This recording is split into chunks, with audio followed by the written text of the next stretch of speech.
I don't have no visor. You got a face for TV, you know. You tell him, man, you in the swag, baby. You do what you want to do. You swag. I'm good.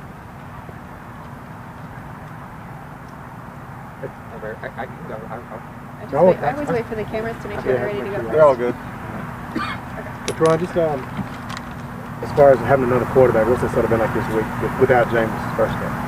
I mean, I would say the transition has been pretty smooth, you know, all things considered. That's a testament to Trevor. He's been working his butt off with terminology and everything, and then we already know Taysom. So the way that he speaks and the time we've had on task with him, it's been pretty smooth. You know, we didn't have to have like a new guy come into the building. Those two guys working in that spot has been pretty smooth. What was Trevor like on Sunday, man, when he first got thrown into the fire? Man, how did he handle the huddle and all that? Composed. I would say that's probably the key word, composed. And fearless too. You know, he's coming in cold and such a big game, you know, high intensity game, and he just executed. You know, he never was wavered emotionally. He always was just locked in and showed extreme composure. Yeah. Tara, you got this seen and experienced so much. Do you just kind of get calloused to this kind of thing? Somebody gets hurt and it's like, all right, let's go. I mean, no, I wouldn't say that, man. It takes a toll. It takes a toll, you know. Especially you see somebody like Jameis go down in a situation like that. A guy that you want nothing but the best for, and you know, to have a tough play like that, or a rough injury, man, it takes a toll. And only thing you want to do is go out there and win for him, you know. So we just rallied around him, and you know, he stayed with us, stayed engaged into the game as much as he can. So, well, it's great to be able to pull that win out for him. Ron, did you know right away that it was probably pretty bad? I mean, can you tell us? I mean, his reaction, his reaction on the field. You know, I could tell he was in some real pain. No idea what the actual injury was.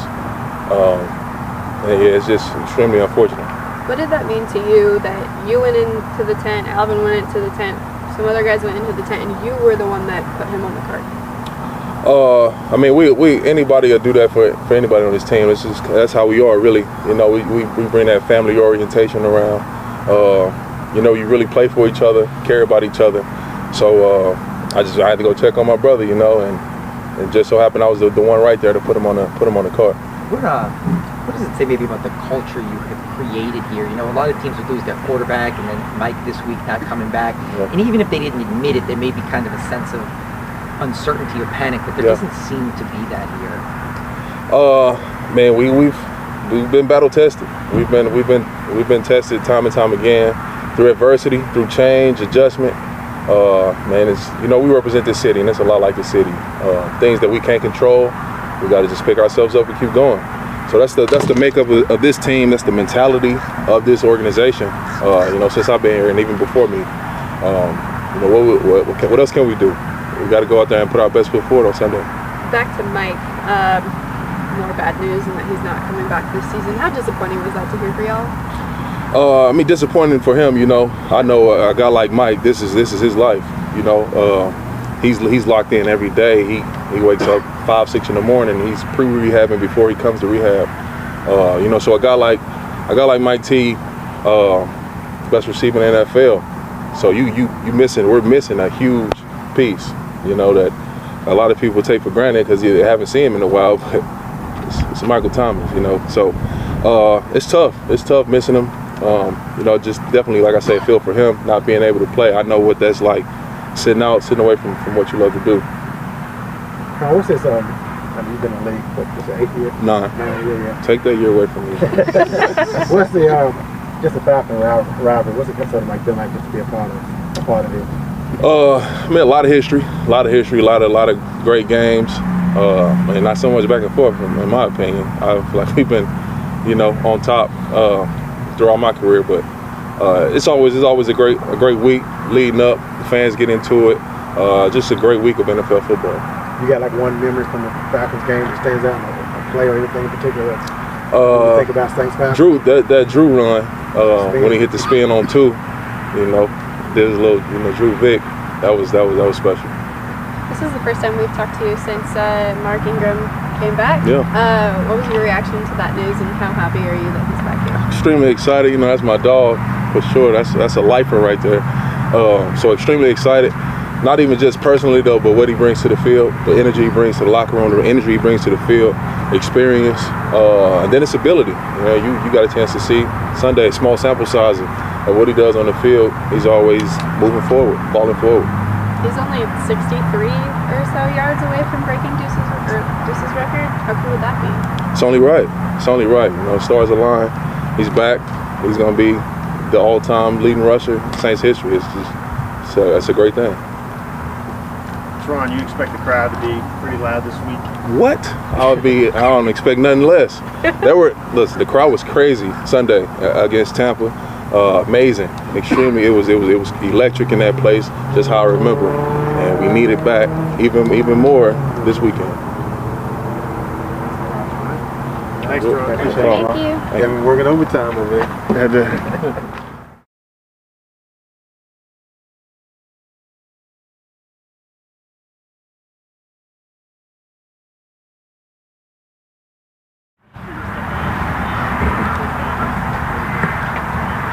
Feel good? Hey, how do you kind of view like a defense forces a lot of turnovers like y'all do? What do you think's behind that? Is that just kind of taking advantage of opportunities, or is that kind of like a product of the work you guys put in? Yeah, it's a lot of preparation. I think, putting in great game plans, beginning of the week, everybody being locked in and having high confidence in our system when everybody does their job, it's going to work. Understanding offenses and how they're trying to attack us, whether that's in the run game or the pass game, understanding what concepts we're going to get. A lot of times we're out there talking, before the snap, what formations we seeing, what routes we're probably about to get, stuff like that. I think, and then having guys very talented. We have a very fast defense, so guys can get the spots very quickly and change angles, and so and definitely it's a part of our DNA. And we want to win the takeaway battle every week. We know our percentage of winning goes up when we're able to do that. So we've been able to do it. We got to continue to be able to do it. So you kind of see that play last week, or that play out last week with I think both PJ and Chauncey's picks are like anticipation plays almost, Yeah. I mean, there's only so many concepts you're gonna get in certain situations. The playbook shrinks tremendously for offense in red zone situations and third down, 2-minute drives, and we know that we have a system that when everybody does their job, it's gonna work. We feel confident about that, and so the stress on us is just really to do our job. Everybody do your job, be where you're supposed to be, and it limits spaces where quarterbacks can throw the ball, and then all guys have to do at that point is make a play when it comes their way. Why have y'all been so successful in getting to Matt Ryan over the years? Yeah, I mean, we take a lot of pride in getting to any quarterback. We don't discriminate, and that's a part of our DNA. We're gonna get after the quarterback. You have to affect the quarterback in these games where, when you like us, and you're able to make teams one-dimensional, and they're forced to throw the ball. You have to be able to affect the quarterback, or you're gonna be in trouble. And so, it's about understanding where their spots are, their favorite spots to throw the ball, and having good game plans to get in there. What are some of the things that DA does just to make things confusing for quarterbacks? And how much is that kind of in the DNA of what you guys do? I think we're just very detailed in our process. He's a phenomenal defensive coordinator. It's a firm enough system that guys able to come in and understand it, but it's flexible enough to change, subtle details that can make us effective depending on what opponent we're playing. And they do a great job. The entire staff does a great job of making sure that we're sound in the run game and in the pass game. And then you got guys with unbelievable talent that's able to go out there and execute at a high level. And when you have all those factors going for you, you're able to have a chance to chase greatness, and that's what we want to be doing. When you look at DA, I think it's good that he's obviously stayed here as the coordinator for so long. Some people, when he interviews for jobs, they bring up the Raiders and they talk about, oh, maybe he doesn't deserve a second chance. Do you get offended by that, talking about how good of a coach he is? If he ever got a second chance, do you think he'd be a good head coach in this league? Oh, by far. I mean, he's one of the greatest coaches I've ever been around. One of the smartest coaches for sure. I think his understanding of strategies and systems and offenses and defenses and how to put our unit in the best situation, but also understanding players. He understands players and our ability, so he knows how to put guys in situations where they can be successful. But also he has a very great way of, he does a very good job of taking away other teams' best players, understanding what their strengths are, understanding what their weaknesses are, what their opportunities are. And when you think about a mind, that's really a mastermind at work. And though it's a lot of great players and it's a lot of great staffs, a lot of great coaches on the staff, that's really his artwork that you've seen out on the field. He's the mastermind behind it. So you have to give him credit for that. Cal Pitts a pretty unique player, just in terms of size, speed, combo. Oh, phenomenal player. Very talented, very explosive, fast, great catch radius, smart player. They're able to do a lot of different things for him. He presents a matchup that you don't see a lot in this league. A guy that's slotted as a tight end, running a lot of routes at receiver. They do that a little bit in Oakland, but he probably does as much as I've ever seen. And for him to be able to come in as a rookie and have the success that he's had, just a phenomenal player, and definitely going to be a challenge for us this Sunday. You got a Brandon Pearl prediction for tonight? Brandon, a lot to a little. Figure that. All right, thank you. Thank you. Appreciate it, Mark. All right, thank you. Blake Gillikin there.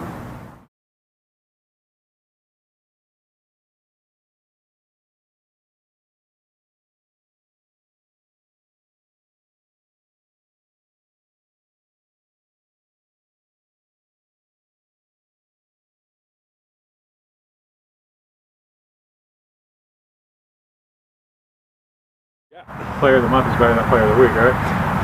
Probably. Both would have been nice, but it's a good consolation, I guess. Just how to feel to get recognized for that? I mean, it feels good. I think it's, I was talking to guys in our room. It's a collective award. It's not just what I do, it's what our whole punt team does, whole special teams.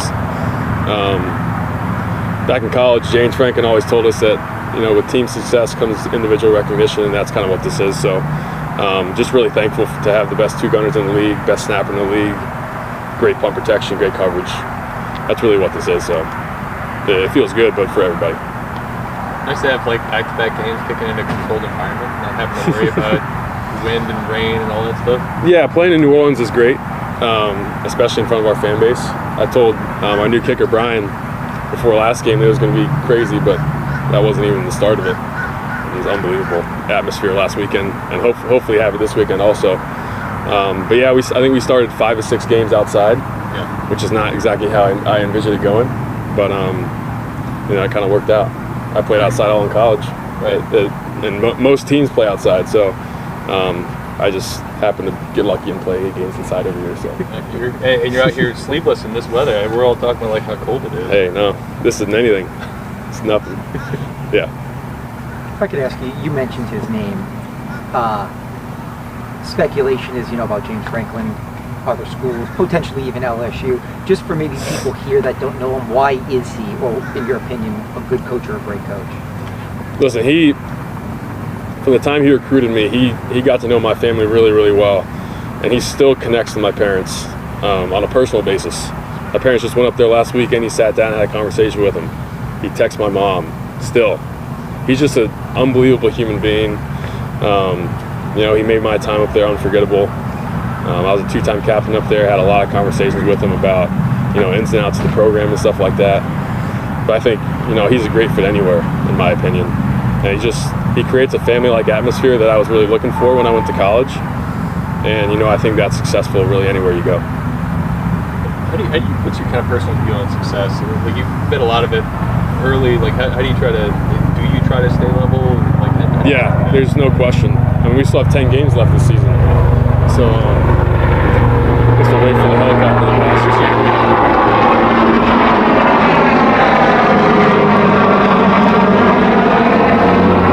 That's a savvy Yeah, I think, success is sometimes rat poison. We talk about it all the time. We played 7 games in a 17 games regular season, and we're not even halfway done yet. So there's a lot of football to be played, a lot of games left. So it's just about being consistent and kind of, trying to set the expectation high, but then meet that expectation. And that's a big deal for me. What's kind of your process for being just so repeatable in your mechanics? It looks like it's very consistent. Just how much work you put into that, and what is that work? So much work, and it's not even going out and punting 1,000 balls. It's catching 500 snaps a week. It's doing drops and stuff like that. I started training with a group from a young age that I've stuck with 8 years now, and that's having repeatable mechanics kind of comes from repeatable training, and that's kind of what I feel like I've got.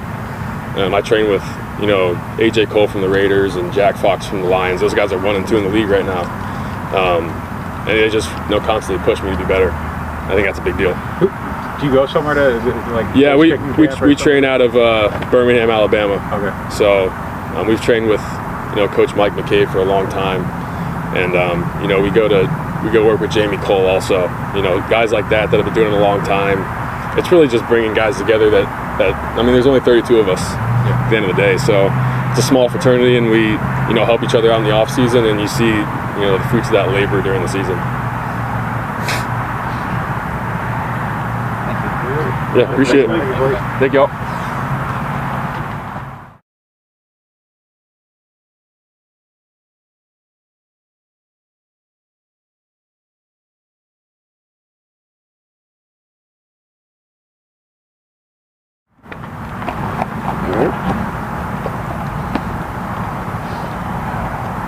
Cool. Hey, how would you describe that block Trotman had on your touchdown run the other night? I mean, it was dominant. Yeah, it was a good job.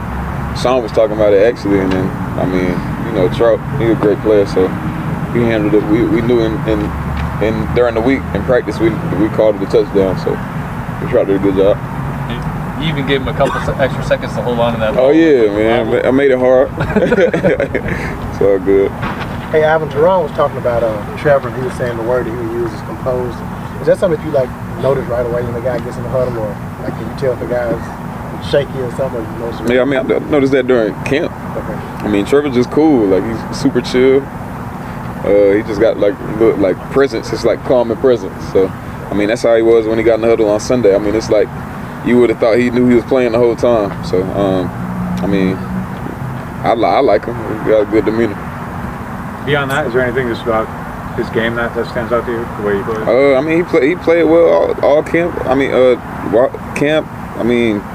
All these past weeks he's been doing well. He throws a good ball. I think nothing is really challenging for him. I feel like he just, he kind of gets in the huddle, calls a play, lines up, and does it, and moves on to the next thing.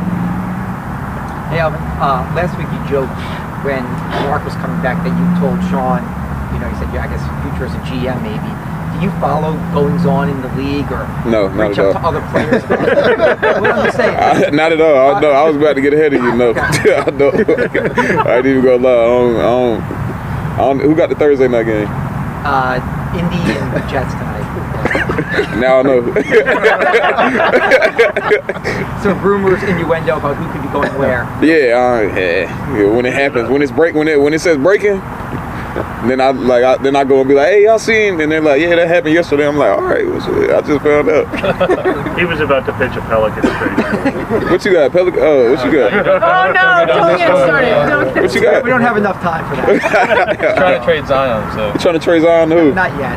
Yeah, you will. You can't trade. Maybe Jason Tatum. For Jason? I don't know. Hey, Alvin, Sean said, We're not trading Zion. Sean said on the radio the other day that if Trevor had gone down Sunday, that Yes, I was quarterback. They came up to me on the side and I had my extra helmet with the little mics in it. I was ready. I was about to just put it on. You know what I'm saying? I was like, all right, okay, it's my time to shine. Probably get a little bit more money. You know, throw a couple passes, get my Drew Brees on. But was that straight Wildcat or was it? Nah, Wildcat. That's disrespectful. That's disrespectful. Trevor was on the sideline warming up though, so I knew it wasn't my time. I was like, dang, Trevor out here. You know, I looked at Book. I was like, Book not dressing, and I looked. Taysom was gone. I'm like, okay. Then Trevor was throwing the ball. I'm like, ah. But yeah, man, I was one away from being the new quarterback. Because it would have been a wow. It would have been a wow performance, and I would have it would have been what could have been. What could have been. How much do you? I mean, I know we're joking about it, but I mean, if it ever came time, do you think? The offense, but do you think truly that you could operate it in an emergency? No. No, not at all. But I'll try. I'm just getting I'm gonna tell you, I'm gonna get in the huddle and be like, hey, y'all gotta help me. Help me, please. No, but it'll be cool. Shoot. I can't. I know I'm late. I know I'm late on the throws, on the reads, and I don't know if the difference between 5-step drop, 7-step drop on some of them plays, I'm just be running back and trying to get as far back as I can and looking around. I don't know the progressions. So I know the progressions, but it's different when you're going to get somebody. Yeah, it's not practice, it's real life. Can't do it. Hey, seriously though, you guys have cycled through Drew, Teddy, Jameis, Taysom, now Trevor, and it never seems like the team skipped the beat. So why do you think at the game's most important position, the position you just said would be really difficult to step into? Why do you think y'all have been so stepped? Man, I think I say every time we have a situation, one of these odd situations, either lineman, running back, whatever, quarterback. I think it's a standard that's set on this team to where I think the preparation that goes into being able to step on the field with the Saints helmet on and jersey on, I mean, it's at a premium. That preparation throughout the week, even when you're not playing, you're preparing like you're playing. So, like I said about Trevor earlier, you would have thought he was playing, he knew he was playing the whole week. The way that he stepped in and kind of just operated and managed the game. So I think with what we've been through, like you said, with Drew going down and Teddy being in and Taysom being in and Trevor being in and having to play. I mean, that's more than any position. I think that's a position where you got to be ready. So I think we do a good job, and I guess I'm saying I told y'all about my little GM thing, but I think Sean and Mickey and our personnel, they do a good job of getting guys that they feel like can play, or be able to answer the call. So kudos to Trevor for being able to step up and operate and function. Drop her down. Mark is 63 or so yards away from breaking Deuce's record. Yeah. How cool would that be just to have, he was so close and then now he's back and has a chance to do it. Yeah, I mean, we talked about it when he left. He knew he was coming back eventually. I mean, even if he had to come back and we had to hand the ball off to him 40 times when he was 40 years old to let him break the record. But, I mean, it's cool. We were talking about it today at practice, and the only thing he was talking about was him doing it in 14 instead of 22. He was like, man, I need to wear 22 for the next 2 games so I can break the record in 22. But, I mean, it's super cool, just all his work coming full circle and then him being able to kind of go and get that record. It's like something to tell your kids about. How long Is you it gonna let weird him kick looking it? at him at 14? Nah. Because he's still the same dude. I just play with him a little bit this shit is ugly, but he cool, he don't care. How long you gonna let him keep the record if he gets it? I don't know. He'll enjoy it for a little bit. He said it. He was like, man, I got to get it for AK, catch up on me. So he'll enjoy it for a little bit, and then I'll take it. As long as we share something together, he get it for a little bit, and then I'll take it, and then hopefully whoever after me don't get it. Just play, but records are made to be broken, I guess. Thanks, Thank you, man. man. Yep. Thank you. For sure. Appreciate it, man. Cool beans.